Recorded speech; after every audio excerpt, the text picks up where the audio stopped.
Este es un primer programa de una serie especial que tenemos con don Fernando León Ríos. Don Fernando es un mariense nacido en Santa María,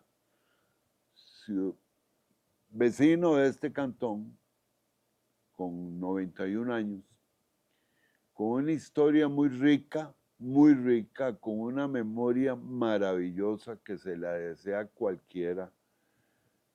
Inclusive, siendo autodidacta, tiene sus libros escritos. Siendo autodidacta, ha generado una fundación llamada Sembrando Agua y otras actividades más.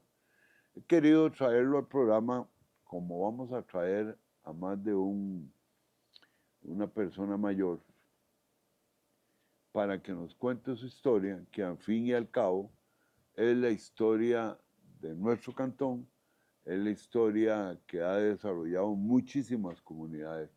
Así es que, don Fernando, muchas gracias por estar con nosotros hoy. Agradecerle su presencia, pidiéndole a Dios que estos 91 años tengan más vida todavía y que pueda compartir con nosotros toda esa sabiduría y esa biblioteca que mantiene en su mente y que, bueno, hoy estamos dispuestos a escuchar su historia. Buenos días. Buenos días, don Alejandro. Buenos días a todos los radioescuchas del Campo y Mar. Nací en Santa María de Bogotá. En la comunidad no había maternidad, solo un galerón grande y un trapiche. Ahí nació el que más tarde sería Fernando León Ríos. Fui enfermizo. Cuando me mandaron a la escuela ya me sabía el reloj. En primer grado ya yo sabía leer el reloj lo más bien. En tercer grado me quisieron expulsar porque había una muchacha muy bonita y todo el mundo la perseguía. Y le mandaron un papel anónimo con unas palabras indecentes. Y entonces me culparon a mí porque no era muy buena cosa, me echaron la culpa a mí. Y el día que se reunió el consejo de profesores para firmar la expulsión, apareció la madre del culpable y dice, no, ese muchacho es inocente, el que hizo eso fue el hijo mío. Así es que esa era quien tienen que expulsar. Y entonces dijo la señora, dijeron los profesores, no, háganle caso a las señoras. Últimamente ya se sabe que no fue él. Y a él lo perdonaron y a mí me condenaron. Exactamente. A mí me condenaron, como dice el tango, ¿verdad? Y el mundo solo a mí me condenó. Estos son versos de la canción de Sonia. Y entonces, así me llevé los 6 años de escuela, pasando 6 kilómetros todos los días, 3 para arriba y 3 para abajo, para poder apersonarme a la escuela todos los días. ¿Cuál escuela era? La Escuela República de Bolivia. He publicado algunos libros y entre unos de ellos está el himno Bolivia. Y me dice, ¿por qué esa especialidad el himno Bolivia? Porque lo cantó Nancy Lesuazo. El Nancy Lesuazo era el presidente de Bolivia en ese tiempo cuando se inauguró la escuela y entonces a él. ¿Recuerda alguna estrofa de ese Sí, himno? Bolivia este suelo hace el bien de su servir condición, al estruendo marcial que ayer fuera el clamor de la guerra horrorosa. Siguen hoy encontrándose armoniosas, dulces signos de paz y de amor. Esos son dos estrofas nada más, son 5 en total, lo que pasa es que no me lo puedo acordar todo. Y como era muy pobre, no pude ir a la escuela, al colegio. Era muy pobre y además quedaba a 70 kilómetros de distancia. Yo en Santa María, el colegio en San José, no es como ahora que hay colegios en todas partes. Y entonces no pude estudiar.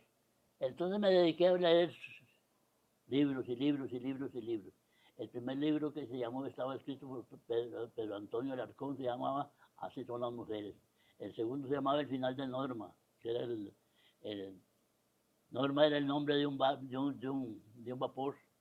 Y después leí Genoveva de Brabante. Empecé a leer a Marcial Lafuente Estefanía, por eso mi voz es tan concha y tan dura, porque él era un escritor muy pesado. Después me dediqué a leer a Corín Tellado. Por eso es que soy tan romántico, porque era muy romántico y yo le robo muchas palabras de las que ella escribe. Después me empecé a leer San Ignacio Loyola, Cristóbal Colón, Isabel la Católica, Médico Vespucio. De ahí aprendí todo eso y todo eso los tengo grabados en la mente, como una llave maya, está ahí, ahí está queditito. Y después me puse a pensar que había que hacer algo. Y entonces me metí a trabajar con el padre José Vicente Salazar en 1949 en la fundación de Juventud Obrera Católica. Y estoy en San Lorenzo Tarrazú, vive un señor que era el secretario del padre Vicente Salazar. Bueno, ahorita el nombre se me olvida, porque es imposible recordarse uno de tantas cosas. Me dediqué al fútbol. Formé un equipo que se llamó el Chanclazo. ¿El qué? El Chanclazo. Chanclazo. El Chanclazo era el nombre de una zapatería que tenía Cantinflas montada en la espalda de un elefante. Y entonces, como todos éramos descalzos, no quedaba otro nombre así mejor que ponerle el Chanclazo. Después me dediqué a trabajar por las cañerías, por los caminos, por las escuelas, por las iglesias, por el desarrollo comunal. Y debido a la pobreza que teníamos en Santa María de Ota, el 27 de abril de 1957, levanté anclas y me vine a vivir a Pérez Celedón. Empecé a trabajar en la Alcoa el lunes siguiente a trabajar en la Alcoa, como si yo hubiera sido contratado. Ahí trabajé 3 meses como haciendo trochas con Gonzalo Sánchez y con José Luis Huertas y Carlos Castro, los ingenieros que tenían el cargo de la Alcoa. Estaba ubicada arriba, por la panadería de Coto. De la panadería de Coto, arriba 200 metros, ahí estábamos. Después se ubicaron donde estaba la casa de Luis Prado. Después hicieron la construcción que está allá en el Brasilia. Me fui a Canán, allá estuve 4 años. Después me vine a Chimirola, ahí estuve 9 meses. Después me vine a San Isidro a limpiar chambas, a hacer chambas, trabajar con Armando Elizondo. Un día de tanto llega Juan Céspedes y le dice a Miguel Elizondo, ¿quién es ese muchacho que anda con ustedes ahí? Es vecino pues vivió conmigo, con nosotros allá en Canán.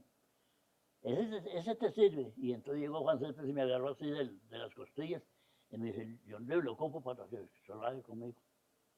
Y fue así como el 20 de mayo de 1986 empecé a trabajar con Juan Céspedes. En la municipalidad llegué con el cuchillo, con el sombrero y con el almuercillo en una bolsilla. Y me dice Juan Céspedes, no tiene otro ropito mejor que ese campo. Es que usted no va a trabajar con el campo, usted va a trabajar en una oficina. Llegué a la casa y me dice la señora, ¿no le dieron el trabajo? Claro que sí. Lo que pasa es que es una oficina y tengo que cambiarme la ropa, tengo que ir calzado, yo iba descalzo. Tengo que ir bien mudado y calzado, si voy a una oficina. Y me puedo trabajar con don Enrique Rojas en el departamento de inspección de rentas. Y los lunes y los martes había que irse para la Plaza de Ganado. Ahí trabajé, en la Plaza de Ganado trabajé mucho tiempo, 1 año más o menos, y cuando un día me dice Juan Céspedes, ve acá, John Rius, porque solo John Rius me decían, después me pusieron 5 dólares. John Rius, venga para acá. Y ¿qué será el asunto? Administración del mercado, es que el que tenemos ahí ya está muy viejo de estar ahí, está aburrido y ya no lo quieren. Usted sabe, usted que don Alejandro, usted que sabe lo que es trabajar con el público, ese es el castigo más grande que puede recibir un ser humano, que lo ponga a trabajar para el servicio público. Llegan hombres de plata y lo humillan a uno. Llegan hombres muy pobres y entonces tiene que ponerse a uno y ver cómo los ayuda, cómo los saca de aquella negatividad que ellos viven. Y fue así como me pusieron a administrar el mercado, y cuando eso estaba recién abierta la feria del agricultor, en las aceras del mercado, ahí llegaban los viejillos y llegaban casi temblando a decirle a uno que dónde se podían poner a trabajar. Y les daba uno la mano, y cuando hacía 3 meses de estar ahí trabajando con uno, ya le querían pegar, pues ya se habían envalentonado. Y entonces sentía uno la satisfacción de que había metido en ellos ese espíritu, de haberlo sacado del silencio y del miedo, de la timidez, y entonces ya respondían más. Fue así como después de tanto tiempo me pasaron a administrar la plaza de ganado, el matadero municipal, la basura, el estadio. Ahí en el estadio tuvimos un problema con Álvaro Macís, que era el jefe general del Colegio de Árbitros Federados. Llegó y le dice a Oscar López y a Juan Céspedes: el estadio no reúne las condiciones para hacer partidos que tienen que hacer con San Carlos. O lo arreglan o se quedan sin fútbol.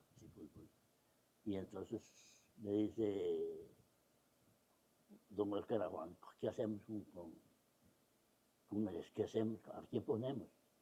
Y dice: ahí está 5 de oro. ¿Quién es? Ahí está 5 de oro. ¿Quién es? John Ríos. Ese, lo que lo pongo a hacer, te lo hace.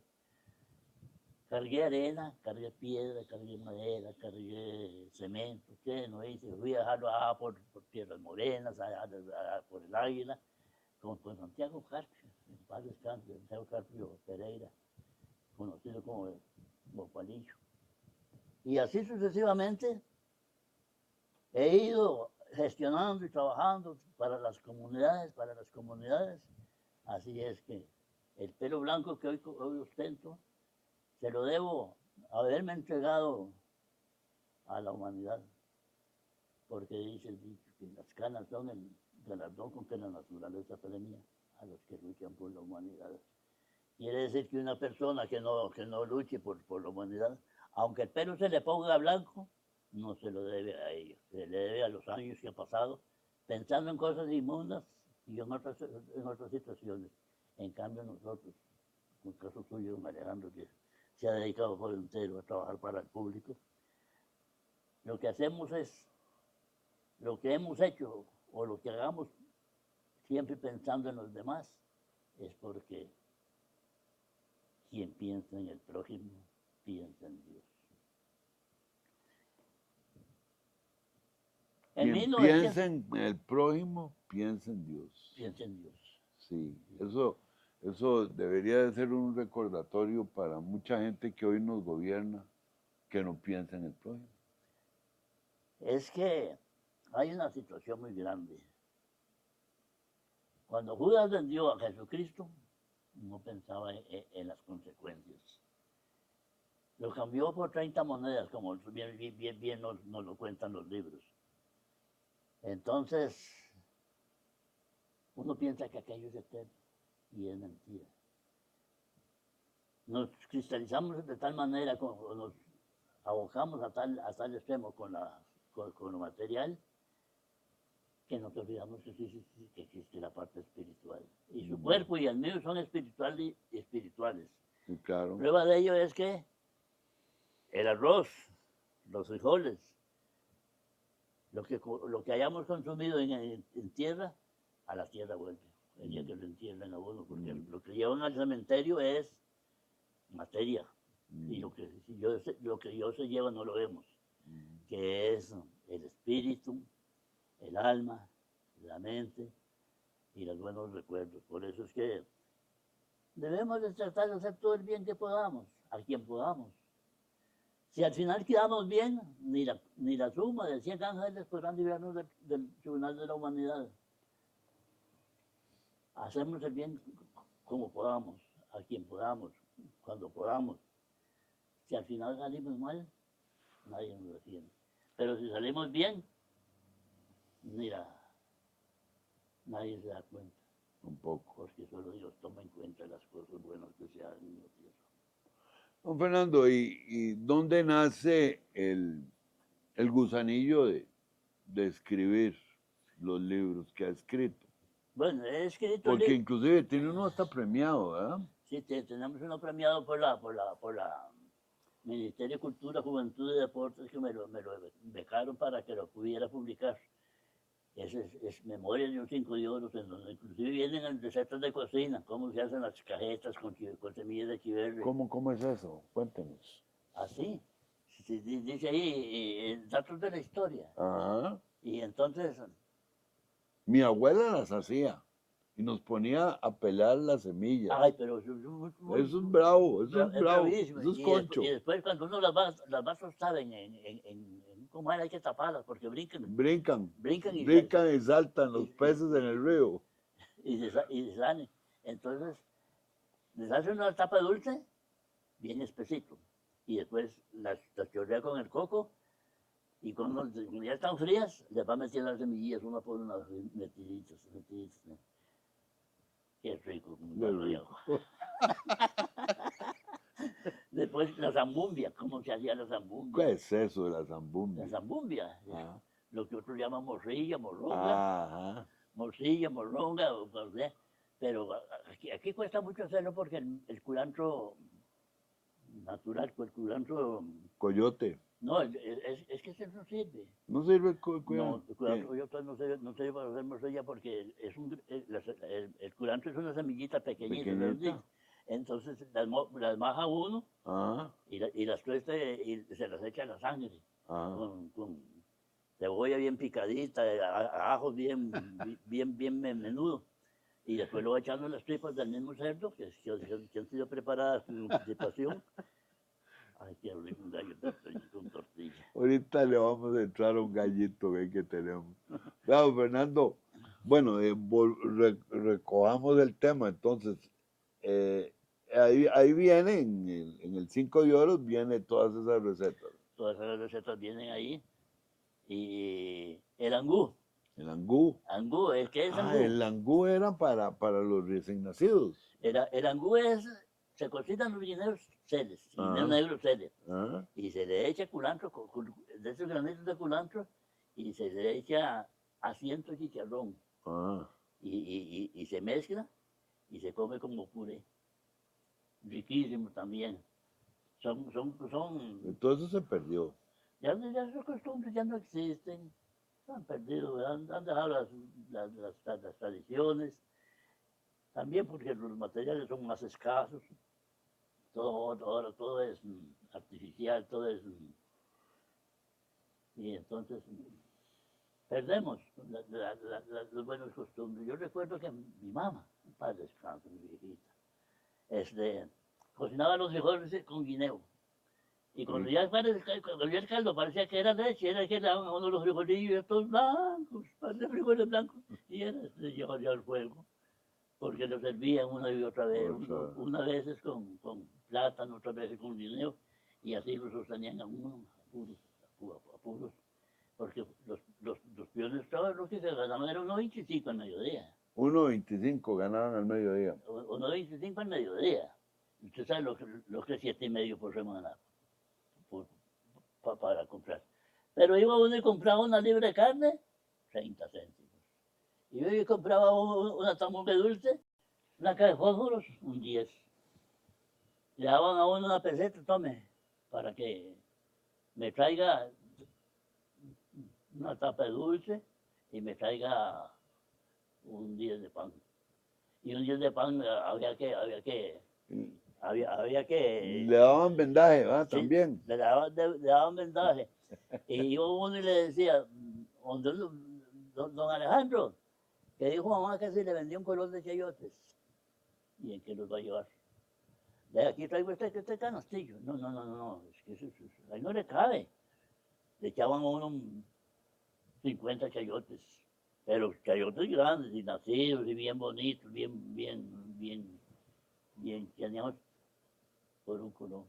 Don Fernando, ¿cómo eran los ríos cuando usted vino? Cuando yo vine aquí, el río San Isidro, donde está el puente de Canto, ahí dormí yo la primera noche que dormí en Pérez Celedón en 1951, el 4 de mayo de 1951.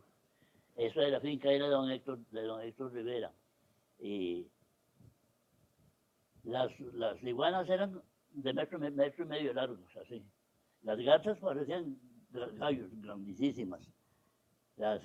Los pisotes, las martillas, todo eso pasaba por eso, se pasaban de una rama a la otra.